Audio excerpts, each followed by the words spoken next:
பொண்ணை நல்லா பாத்துக்கோன்னு இவங்க சொன்னதுனாலதான் என் பொண்ணு மயில எங்க குடும்பத்துக்கே கட்டி வச்சேன்யா. இருக்கணும், சும்மா இங்க தேவையில்லாத வேலையெல்லாம் பேசிட்டு கூடாது. ஆனா அங்க இவளுக்கு நடந்த கொடுமை எல்லாம் சொல்லி மாளாதுங்க.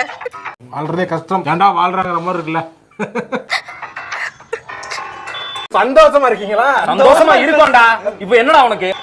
காலையில 4 மணிக்கு ஆரம்பிச்சு நைட்டு 11 மணி வரைக்கும் என் பொண்ணு ஓடா தேஞ்சு போயிட்டாங்க. ஏய், இப்படி பல பேர் வாழ்க்கையை நாசப்படுத்திட்டீங்க. நல்லாவே இருக்க முடியாது. புள்ளைய பழகிட்டு டபால்னு வந்து முதல் குத்துன மாதிரி செஞ்சுட்டு போயிடுறாங்க வாழ்க்கையில. அதெல்லாம் செஞ்சே வேலைக்கு போய் சம்பாதிக்கணும்னு வேற அவங்க நினைச்சிருக்காங்க. தேவையில்லாம என்ன நீ எங்கேயாவது நீ கோத்து விட்டு திரியற. நீ என் பொண்ணு மனசி தானே. இந்த கொடுமையில தாங்க என் பொண்ணு வயித்துல இருந்த கருவே கலைஞ்சு போச்சு. டார்ச்சர் பண்றாங்க, என்ன ரொம்ப போட்டு டார்ச்சர் பண்ணிருக்காங்க. கடைசியில வீட்டை விட்டு என் அவளை துரத்தி விட்டுட்டு விவாகரத்து நோட்டீஸ் அனுப்பியிருக்காங்க.